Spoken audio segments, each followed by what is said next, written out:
Baik, bismillahirrahmanirrahim. Assalamualaikum warahmatullahi wabarakatuh. Eh, Pada pertemuan kali ini atau pada pembahasan kali ini, saya akan melanjutkan materi yang sudah saya jelaskan pada pertemuan yang lalu. Jika yang lalu, pada pertemuan yang lalu kita membahas tentang definisi dan hakikat sastra, pada pertemuan kali ini kita akan lebih spesifik berbicara tentang ruang lingkup sastra bandingan. Ya, lebih lanjutnya nanti kita akan berbicara ruang lingkup dalam konteks ruang lingkup objek dari penelitian sastra bandingan. Dalam pembahasan kali ini, sengaja misalkan saya memunculkan sebagai bagian pertama salindia saya itu ada 3 gambar yang menunjukkan kesan yang angker gitu ya, atau misalkan menyeramkan lah seperti itu. Tapi di antara ketiga yang menyeramkan itu, kalau dirunut misalkan mana yang paling menyeramkan, jadi dapat kita runut mungkin gitu kan, yang dari pertama, gambar pertama, lalu beranjak ke sebelahnya yang di tengah, tampak menyeramkan atau tampak mengagumkan itu nanti tergantung pada Anda. Tapi itu gambarnya merupakan kutipan atau potongan gambar dari film yang sangat populer pada saat itu Twilight. Nah, jangan lupa Twilight itu merupakan film yang diangkat dari sebuah teks atau dalam konsep nantinya Aliuhana kita akan berbicara ekranisasi istilahnya. Lalu kalau beranjak lagi ke kiri itu kira-kira sejenis ya, dulu itu tahun 90-an ramai banyak film yang dari Hong Kong mungkin ya atau dari Tiongkok ya yang bercerita tentang film vampir. Nah, ketiga-tiganya menunjukkan bahwa vampir ya, tapi nantinya kalau misalkan di barat interpretasinya vampir itu ketika divisualisasikan itu menjadi yang gambar seperti yang Anda lihat seperti ini gitu kan ya. Ada kupingnya lancip, matanya hijau. Lalu di dalam novel Twilight, vampir tersebut diceritakan tidak seperti seseram vampir yang sebelumnya, tapi ini vampirnya itu dalam sosok laki-laki yang ganteng, sehingga saya selalu berkelakar kalau misalkan vampir itu suka menggigit dan menghisap darah, kayaknya perempuan itu akan lebih senang gitu kan dihisap darahnya itu oleh vampir dalam sosok yang ada dalam Twilight ini. Nah, kalau yang ini mah apa namanya itu vampir yang coba diinterpretasikan dalam apa namanya itu kebudayaan Tiongkok mungkin seperti itu ya, sehingga kesannya itu ada kesan menyeramkan dan juga kesan menggelikan. Karena kalau Anda tahu cerita tentang vampir yang dari Tiongkok ini nantinya dia bisa berhenti menakuti manusia itu ketika nantinya dia di keningnya itu ditempel dengan semacam tempelan ajian atau jimat atau ajimat atau apa yang nantinya membuat dia untuk tidak bisa bergerak dan lain-lain seperti itu. Dan juga salah satu penangkalnya itu menggunakan bawang putih. Nah, itulah sebagian cerita mungkinnya yang bisa saya apa namanya itu ceritakan dalam sebagai pembuka dari pembahasan tentang ruang lingkup sastra bandingan. Nah, kalau Anda sedikit memahami dari apa yang tadi saya ceritakan tentang bagaimana persamaan dan juga perbedaan dari ketiga tokoh atau ketiga sosok vampir ini, nah itulah yang akan salah satunya akan kita bicarakan dalam ruang lingkup sastra bandingan kali ini. Nah, yang pertama yang perlu saya jelaskan adalah ada 4 hal yang mesti Anda pahami berkaitan dengan ruang lingkup sastra bandingan ini, atau dalam konteks khusus ketika kita berbicara tentang sastra bandingan. Yang pertama yang perlu Anda pahami adalah bahwa inti dari sastra bandingan ini itu merupakan sebuah studi komparatif, di mana kata kuncinya itu adalah membandingkan. Nah, jadi hakikat utama dari sastra bandingan itu adalah membanding-bandingkan. Nah, itu yang perlu Anda pahami bahwa kalau dalam konteks membandingkan, tentunya nantinya ada lebih dari satu karya yang harus Anda bandingkan, seperti itu. Ya, kan minimal kenapa harus dua itu ya, sehingga nantinya ada pembanding. Karena kalau satu mah tidak ada yang bisa dibandingkan, seperti itu. Kalau ada pertanyaan misalkan, Pak, kalau lebih dari dua boleh nggak? Tampaknya sih bisa gitu kan, ataupun lebih dari tiga dan di empat misalkan dan lain seperti itu. Hanya saja dalam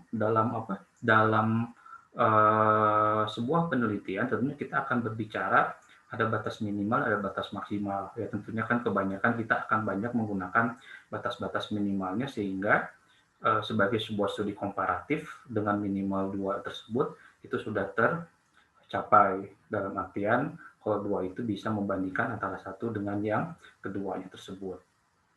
Lalu hal yang berikutnya adalah secara historis. Nah, ini pun akan menjadi bagian yang penting di dalam konteks sastra bandingan bahwa kita bisa melihat gitu ya penelusuran kaitan sejarah teks tersebut. Nah, dari 2 karya yang kita bandingkan tersebut, salah satunya itu yang nanti bisa kita telusuri selain struktur dari teks dari kedua teks kalau yang dibandingkan antara teks dan teks. Nah, itu yang kita bisa telusuri juga adalah kaitan sejarah teks. Kenapa teks itu tercipta? Ya, lalu berikutnya kira-kira ada nggak kaitan dengan teks yang sebelumnya gitu kan ya. Nah, itu kita telusuri secara kaitannya dalam konteks sejarah teks tersebut. Nah, lalu berikutnya yang tak kalah penting adalah tataran teoritis. Nah, bahwa lazimnya sebagai sebuah penelitian, sebagai sebuah kajian sastra, di situ tentunya kita membutuhkan metode dan juga teori-teori yang relevan. Nah, tapi sebagai sebuah ilmu, nah sastra bandingan itu nantinya tidak menghasilkan sebuah teori tersendiri. Justru dalam sastra bandingan tersebut, metode yang kita gunakan itu yang metode lazimnya sebagai sebuah metode penelitian sastra. Lalu berikutnya teori yang digunakannya pun yaitu teori-teori atau pendekatan yang memang sejauh ini dapat kita gunakan sebagai pisau analisis dalam mengkaji atau menganalisis sebuah karya sastra. Jadi akan sangat memungkinkan tergantung nanti Anda membandingkan antara satu karya sastra tersebut dengan apa gitu, atau misalkan dengan objeknya itu bisa dengan teks lagi, yang bisa nantinya di luar teks dalam satu ilmu, atau misalkan dengan bidang ilmu yang lainnya. Nah, sehingga nantinya teori-teorinya tersebut dan juga metode caranya tersebut nantinya akan sangat relatif atau cair dalam penggunaannya tergantung nanti bagaimana pembanding yang kita gunakan dalam konteks sastra bandingan tersebut. Lalu yang tak kalah penting adalah, sifat dari sastra bandingan itu adalah interdisipliner, bahwa sastra dengan bidang ilmu yang lainnya. Nah, jadi dalam konteks ini tadi seperti yang sudah saya jelaskan bahwa sastra bandingan itu tidak menghasilkan sebuah pendekatan yang baru, tidak menghasilkan sebuah teori yang baru. Justru sastra bandingan ini dia membutuhkan teori-teori yang sudah ada sebelumnya sebagai pisau analisis dalam mengkaji sebuah karya sastra. Nah, tentunya tidak hanya teori-teori dan pendekatan sastra saja, seperti yang tadi saya katakan bahwa teori-teori tersebut akan sangat fleksibel tergantung bagaimana Anda membandingkan antara karya sastra dengan bidang apa. Nah, kalau misalkan nantinya Anda membandingkan antara karya sastra dengan misalkan bidang ilmu lain seperti antropologi, nah Anda tentunya akan membutuhkan ya ilmu antropologi tersebut sehingga nantinya wawasan keilmuan Anda harus luas, tidak hanya nantinya fokus di dalam ilmu sastranya saja. Justru sebagai sebuah pembanding, karena Anda memilih membandingkannya dengan ilmu antropologi, berarti sedikit banyaknya Anda harus memahami, mempelajari ilmu di bidang antropologi tersebut. Walaupun secara interdisipliner, misalkan kita tahu ada misalkan ilmu terapan dalam sastra, ada yang disebut dengan antropologi sastra, atau misalkan psikologi sastra, atau sosiologi sastra. Nah, itulah perangkat-perangkat teori atau pendekatan yang bisa kita gunakan ya dalam konteks penelitian sastra bandingan. Nah, keempat hal inilah yang nantinya perlu Anda pahami sebagai bagian nantinya kerangka dalam mempersiapkan Anda untuk mengkaji atau menganalisis dalam konteks penelitian sastra bandingan. Sebagai sebuah pendekatan, tadi seperti yang sudah saya jelaskan, bahwa sastra bandingan ini tidak menghasilkan teori yang khusus, gitu kan ya, tidak menghasilkan sebuah teori yang khusus. Jadi kita akan banyak menggunakan teori-teori yang sudah ada atau yang sejauh ini sudah Anda pahami atau yang sudah pernah Anda lakukan, terutama kemarin waktu di semester-semester sebelumnya ketika Anda melakukan kajian terhadap 3 genre sastra. Nanti di kajian puisi, kajian prosa, kajian drama, Anda banyak menggunakan pendekatan-pendekatan seperti misalkan pendekatan struktural semiotik, lalu ada pendekatan sosiologi sastra, pendekatan kritik sastra feminis, lalu berikutnya pendekatan intertekstualitas dan yang lainnya. Nah, itu yang bisa Anda gunakan untuk menganalisis atau mengkaji dalam kerangka penelitian sastra bandingan. Nah, lalu berikutnya, teori apapun dalam ilmu sastra bisa dipergunakan sesuai dengan tujuan penelitiannya. Nah, ini semakin mempertegas bahwa selain jadi tidak dikotak-kotakan harus seperti ini, harus seperti itu, teorinya seperti ini, enggak. Malahan kalau di dalam kajian sastra bandingan ini ada kemungkinan nantinya ada semacam blended teori gitu kan ya. Jadinya ada satu teori dengan teori yang lainnya, lalu berikutnya kita coba cari benang merahnya. Kenapa? Karena ada kemungkinan nantinya dalam konteks kajian sastra bandingan ini akan luas ya, teori yang kita gunakan tidak baku harus itu saja. Nah, lalu berikutnya yang tak kalah penting adalah azas yang utama adalah membanding-bandingkan. Nah, ini sama seperti yang tadi saya katakan bahwa sebagai studi komparatif bahwa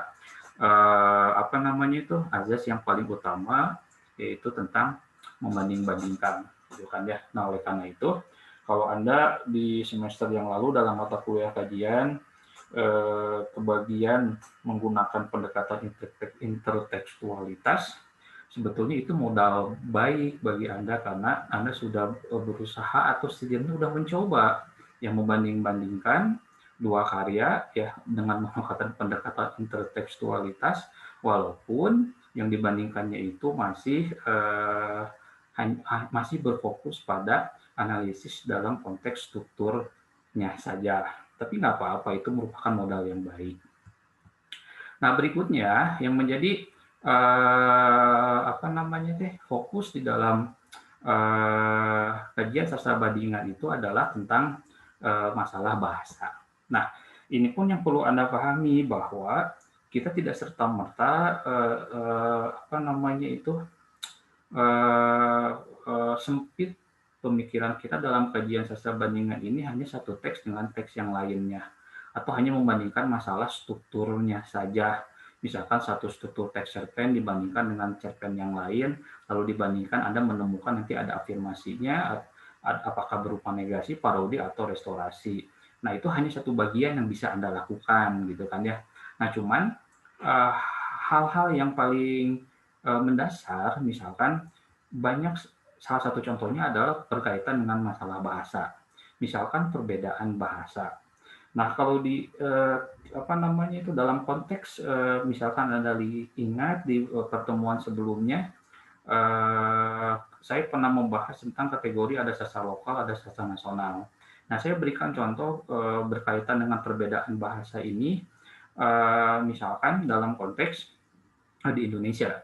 Ya, dalam hal ini misalkan dalam sastra lokal, karena kan lazimnya kalau di kita itu nanti ada satu entitas budaya dengan budaya yang ini itu berbeda. Misalkan kita mengenal nanti ada sastra Jawa, ya ada sastra Sunda, maksudnya ada karya-karya atau teks yang ditulis dalam bahasa Jawa maupun ditulis dalam bahasa Sunda.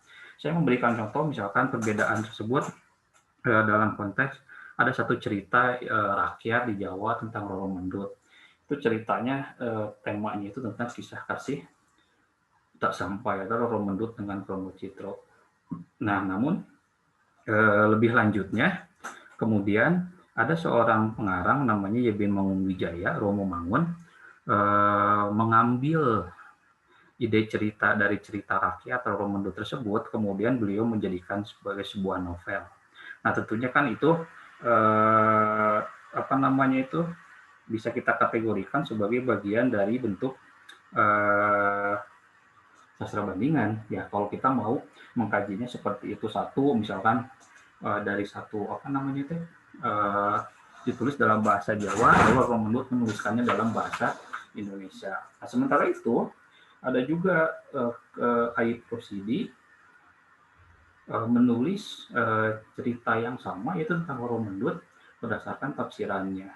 Nah, ini akan menjadi menarik. Kenapa? Gitu kan ya, karena kalau kita lihat dari level belakang secara kultural, YB Muhammadiyah itu seorang Jawa. Sementara kalau Aib Rosidi itu seorang dari latar belakang etnis Sunda. Nah, dari satu etnis yang berbeda gitu kan ya, dengan tentunya bahasa yang berbeda, lalu dia menuliskannya di dalam satu dalam satu dalam dua karya, tapi dalam satu bahasa yang sama, yaitu bahasa Indonesia.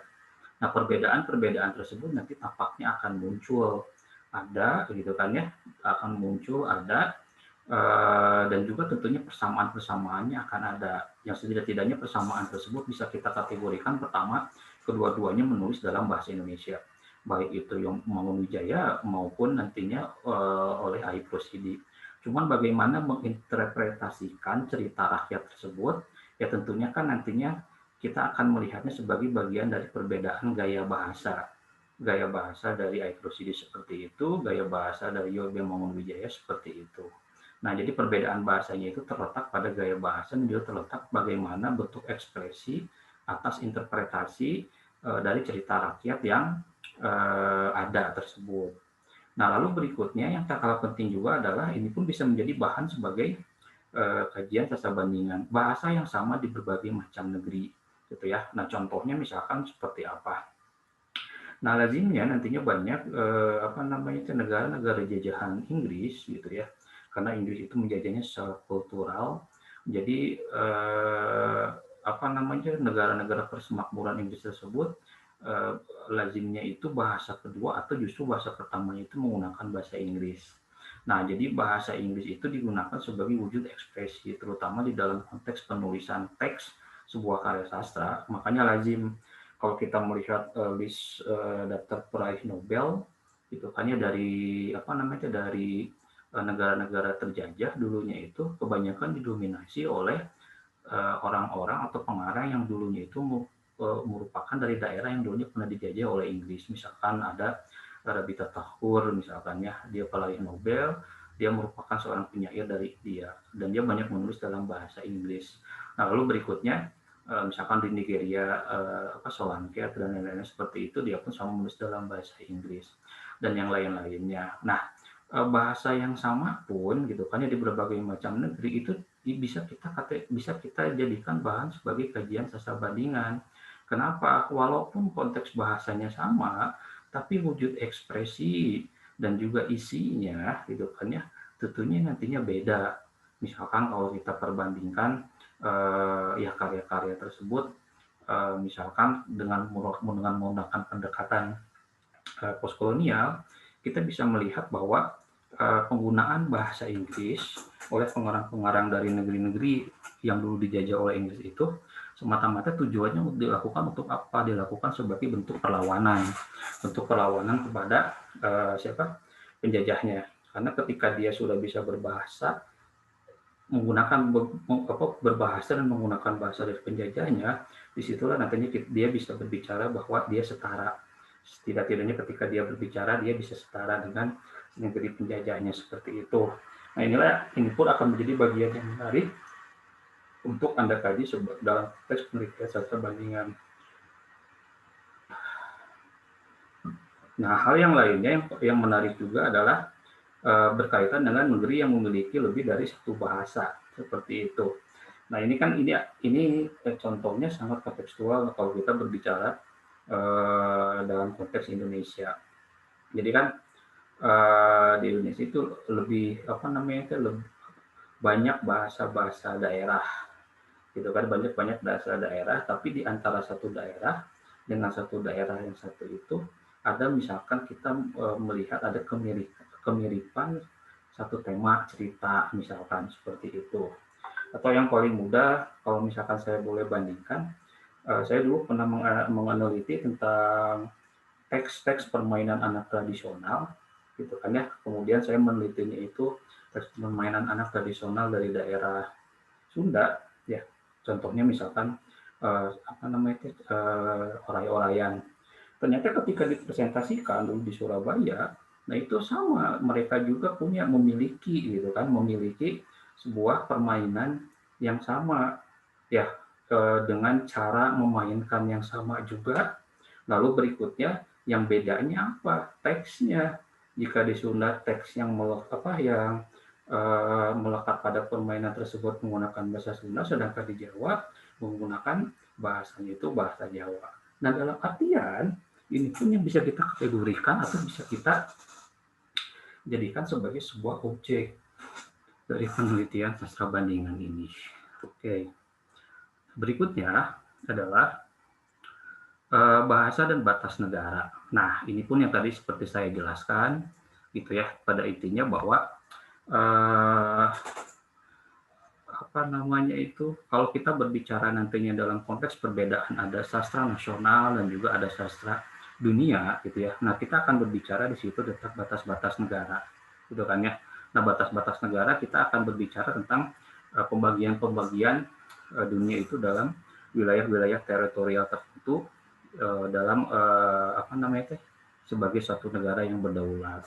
Cuman kalau kita berbicara bahasa, batas-batas negara itu seolah-olah nantinya tidak akan banyak berpengaruh banyak. Misalkan contohnya jauh di sana di Amerika gitu kan ya, lalu di Inggris dan Australia, ketiganya sama menggunakan bahasa Inggris gitu kan ya. Nah, jadi walaupun ada batas-batas negara, tapi kalau untuk batas bahasa tampaknya kita tidak bisa mengkotak-kotakannya seperti itu. Malahan kalau dalam konteks internasional, bahasa Inggris itu digunakan kan sebagai bahasa pergaulan internasional. Jadi sehingga kalau ada negara-negara yang sama seperti misalkan Indonesia, ketika akan apa namanya karya dari penggalang Indonesia akan go internasional sebagai atau ingin dikatakan sebagai bagian dari sastra dunia, ya tentunya harus ditulis dalam bahasa Inggris, walaupun secara resmi misalkan di PBB itu ada beberapa bahasa resmi yang diakui oleh PBB, tidak hanya bahasa Inggris tapi misalkan pada bahasa Perancis dan juga bahasa Belanda. Nah, batas-batas negara dan bahasa ini pun akan menjadi menarik kalau misalkan saya beri contoh misalkan Belgia. Nah, Belgia itu memiliki dua bahasa resmi, ada Perancis dan juga bahasa Belanda, seperti itu. Nah, jadi ini akan menjadi menarik juga gitu kan ya. Jadi dalam satu negara pun ya dengan batas-batas tertentu, karena kan Belgia itu negara tetangga Belanda, lalu negara tetangga Perancis juga. Nah, tak salah misalkan di negara Belgia tersebut nantinya akan muncul banyak teks yang nantinya apa namanya dituliskan dalam kedua bahasa resminya, yaitu bahasa Perancis dan Belanda. Nah, ini pun akan menarik karena misalkan ada satu tema cerita yang sama tapi dituliskannya dalam dua bahasa yang berbeda gitu kan ya, dalam satu negara gitu kan ya, misalkan bahasa Perancis dan juga bahasa Belanda, itu akan menjadi menarik nantinya untuk dianalisis atau dikaji dalam konteks sastra bandingan. Nah, sama juga tadi seperti yang saya katakan, Indonesia juga sama memiliki begitu banyak bahasa dan sastra, baik itu lisan maupun tulisan, yang kalau kita kaitkan kita akan berbicara tentang konteks sastra lokal dalam artian nantinya lokalitas budaya setempat ya, yang menunjukkan aktivitas budaya yang ada di Indonesia, juga dalam konteks nantinya sastra nasional gitu ya. Apapun Anda, dari manapun Anda berasal, ketika Anda menuliskan teks sastra tersebut dalam bahasa Indonesia, itu diakui sebagai nantinya sastra nasional, atau lazimnya kita sering menyebutnya sebagai sebuah sastra Indonesia. Nah, berikutnya adalah yang paling penting adalah ini berkaitan dengan sastra dan seni yang lainnya. Jadi kalau kita mau mengacu kepada mazhab Amerika ya dalam konteks sastra bandingan ini, nah nantinya dalam mazhab kalau mengikuti mazhab Amerika tersebut, nanti kita akan apa namanya itu tidak hanya dibatasi antara sastra dengan sastra saja. Ya dalam konteks sastra bandingan ini tidak hanya dibatasi antara sastra dan sastra saja. Nah, nanti karya sastra juga nantinya bisa dibandingkan dengan seni yang lainnya, dan juga nantinya bisa dibandingkan dengan ilmu yang lainnya, gitu ya. Nah, misalkan nantinya kita menemukan bahwa membandingkan karya sastra dengan seni rupa, nantinya kan ada imaji, ada pengaturan halaman, puisi konkret, dan itu sebagai sebuah contoh ya seperti itu. Misalkan nanti kita bisa melihat salah satu contohnya misalkan apa dulu itu pada tahun 1970-an ada puisi Belling yang diciptakan ya dari apa? Ya dari seonggok daging yang segar. Nah, daging yang segar tersebut kan kalau kita tahu bahwa untuk membedakan daging itu segar atau gelonggongan, kemudian kan dagingnya itu nantinya diikat dikait lah, lalu digantungkan sehingga nantinya bercucuran darah, bukan bercucuran air. Karena kalau bercucuran air, nantinya itu dipastikan bahwa dagingnya itu gelonggongan. Nah, kalau yang bercucurannya itu darah segar seperti itu, gitu ya, itu menandakan bahwa daging itu bagus atau fresh lah. Nah, kemudian daging tersebut menjadi media untuk penulis puisi. Daging yang segar tersebut lalu diikatkan, dikaitkan, lalu di bawahnya diberi nampan, gitu ya, diberi nampan. Nampannya itu berupa piring yang terbuat dari seng, gitu kan ya. Nanti ketika tetesan darah itu muncul, ketika tetesan darah itu nantinya menetes ke piring tersebut, nanti akan ada suara tang tang tang, onomatopenya seperti itu, tang tang, lalu diberilah judul puisi konkret tersebut dengan luka. Nah, itu salah satu contoh bahwa kalau kita mau flashback gitu kan, melihat tentang pledoi sastra dari Sutarjo Kusumari, bahwa beliau mengatakan bahwa esensi dari puisi itu adalah bunyi. Esensi bunyi yang paling esensial itu adalah bunyi gitu ya, bukan kata gitu kan. Nah, jadi bunyi-bunyi, tiruan bunyi tadi yang muncul dari sosok daging tersebut itulah yang kemudian menjadi puisi konkretnya. Ya, kemudian diberi judul Kak. Lalu berikutnya yang sekarang mulai lazim digunakan adalah membandingkan karya sastra dengan seni musik. Misalkan peranti bunyi yang ada dalam sastra, terutama puisi dibandingkan dengan seni musik. Nah, misalkan ini banyak yang kita lakukan sekarang dalam konsep musikalisasi puisi. Jadi kalau dalam musikalisasi puisi itu nanti kita akan berbicara bagaimana si pencipta tersebut, si penggugah tersebut gitu kan ya, memasukkan elemen-elemen bunyi tersebut, elemen-elemen bunyi, nada, lalu disesuaikan dengan lirik-lirik dari puisinya, sehingga nantilah menghasilkan sebuah perpaduan antara musik dan sastra. Itulah yang nanti bagian yang kita kaji, yang bisa kita kaji.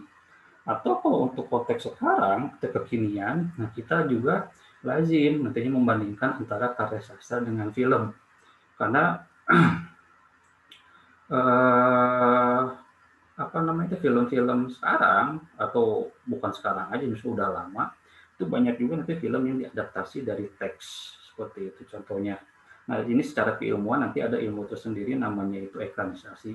Sedangkan nantinya kalau dari film ke dalam sebuah teks kita sebutnya sebagai deekranisasi, atau istilah lainnya itu novelisasi. Nah, jadi bisa ya, jadi ini yang bisa nantinya Anda cari atau Anda pilih sebagai objek dalam penelitian sastra bandingan. Oke, berikutnya adalah sastra dan ilmu yang lainnya. Nah, ini ada beberapa contoh yang bisa saya berikan. Kalau tadi sastra dengan seni yang lainnya masih dalam satu rumpun misalkan ya, seperti itu. Nah, kalau ini misalkan sastra dengan ilmu yang lainnya. Saya berikan contoh misalkan sastra dibandingkan dengan antropologi. Nah, ada satu novel yang ditulis oleh Umar Khayyam sekitar tahun 1990-an lah, 95 atau 94, saya lupa lagi, yang berjudul Para Priai. Nah, novel ini dari review pembaca, saya sudah baca, ini merupakan biologi, novel keduanya itu Jalan Menikung, nanti subjudulnya itu Para Priai 2, jadi lanjutan dari Para Priai yang satu. Nah, jadi kalau Anda baca novel Para Priai ini, Anda seperti seolah-olah membaca pelajaran antropologi gitu kan. Nah, bagaimana nantinya hubungan kekerabatan di Jawa itu seperti ini, lalu bagaimana nantinya konteks budaya ketika ada golongan priai dengan orang kebanyakan, bagaimana cara berinteraksinya dan lain-lain seperti itu. Tapi gitu kan, dikemasnya dalam bahasa sastra gitu kan ya. Dan memang Umar Khayyam itu sendiri juga kalau dilihat dari latar belakang akademisnya, dia seorang sosiolog atau antropolog dari UGM lah, saya kira seperti itu ya. Lalu berikutnya juga yang tak kalah penting misalkan ada Religion of Java. Nah, ini telah antropologi Clifford Geertz gitu kan, ini pada masanya menjadi bagian uh, buku babon bagi teman-teman kita yang antropologi untuk mempelajari tentang kebudayaan Jawa. Nah, jadi novel para priai bisa kita bandingkan dengan nantinya Religion of Java karya Clifford Willis tersebut. Ya, jadi nanti kita akan bisa melihat persamaan-persamaan maupun perbedaan-perbedaan bagaimana misalkan priai ditampilkan dalam novel Umar Khayyam dan bagaimana juga tingkah laku priai itu dicatat oleh Clifford Willis. Tentunya nanti ada persamaan dan perbedaan. Nah, itulah hakikat dari membandingkan sastra dengan ilmu yang lainnya. Salah satunya itu adalah sastra dibandingkan dengan antropologi. Nah, berikutnya pun kita bisa melihat, misalkan saya berikan contoh sastra dibandingkan dengan psikologi.